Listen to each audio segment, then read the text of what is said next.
Setting a default phone number for a contact on the Galaxy S25 ensures your phone always uses the preferred number when calling or texting that person. Here's how you do it. Start by tapping the home button to return to the main screen. Next, open the phone app and go to the Contacts tab located at the bottom. Scroll through your contacts and tap on the one you want to edit.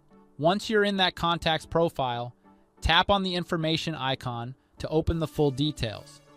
Now, tap the drop-down next to the contact's phone number. From there, select the number you want to set as the default.